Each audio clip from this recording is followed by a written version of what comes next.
Hi everyone, Pam Gregory, astrologer. I'm going to be speaking to you today about the second half of April and in particular the full moon that we have in Scorpio coming up on the 21st or 22nd, depending where you live in the world. Now this second half of the month is going to have a very different feeling to the first half. In the first half of the month, we had that new moon in Aries ruled by Mars. The sun and the moon were highlighting the Uranus-Pluto square. And at the time of the new moon, we had 6 planets in fire. So it was a very outward, initiating, high energy sort of feeling that we had in that first half of April. And it was a very good time to initiate. However, from the middle of the month, the energy changes because we have Mars on the 17th of April going stationary and then retrograde, and then the next day Pluto also going stationary and then retrograde. And whenever a planet is stationary, its symbolism is magnified. So we could have issues of anger and aggression coming up in the world, issues to do with power structures and powerful people. But in your own lives, you may feel some strong, intense emotions coming to the fore. So really think before you act with this. But when planets go retrograde, it isn't just a dead time that we move into with that planetary symbolism. It's actually a very productive time because let's say take Mars retrograde. That is asking us to rework, rethink, go back over how we goal set. That's one aspect of Mars, how we set our goals, and then how we actually act to go after those goals. Do we rush at things and then not finish them? Do we procrastinate and just never get things going?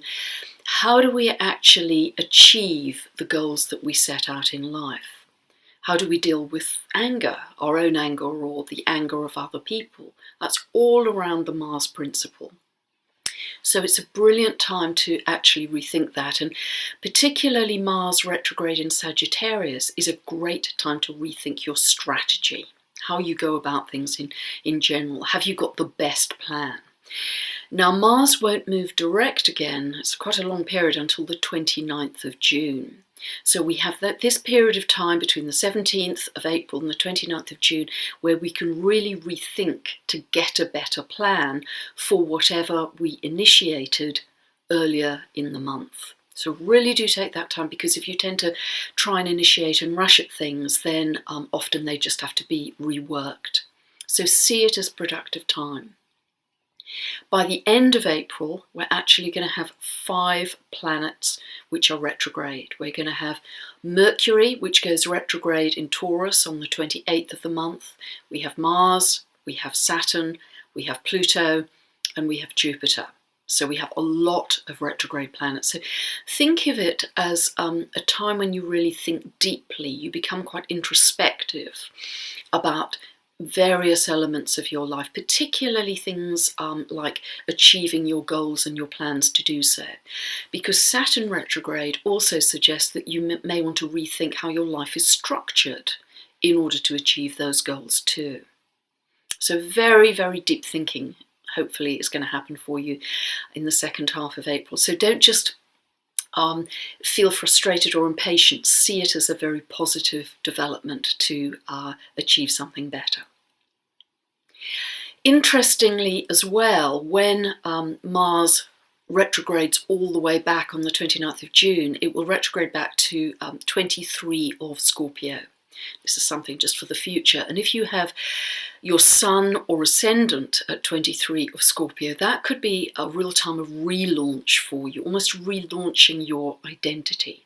So if you have anything particularly sun or ascendant around 23 of Scorpio, be aware of that. Coming back to mid-April on the 17th when Mars goes retrograde, from the 17th for the rest of the month, rest of April, Mars will actually be conjunct one of the 4 royal stars of Persia called Antares. Antares is at 9 degrees of Sagittarius. Now, when Mars comes together with Antares, there can be quite dramatic world events happening, sometimes linked with changes in world leaders as well. And that may happen any time in the second half of April, but particularly look to around the 25th, because the moon is also conjunct Antares then too. So just observe in your life and in the world what is happening around about that time. Could be, as I say, quite dramatic.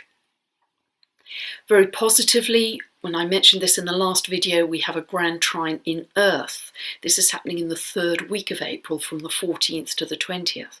So this equilateral triangle is between 3 planets. It's between Mercury in Taurus, which is going to move from 13 to 20 degrees of Taurus in that 3rd week.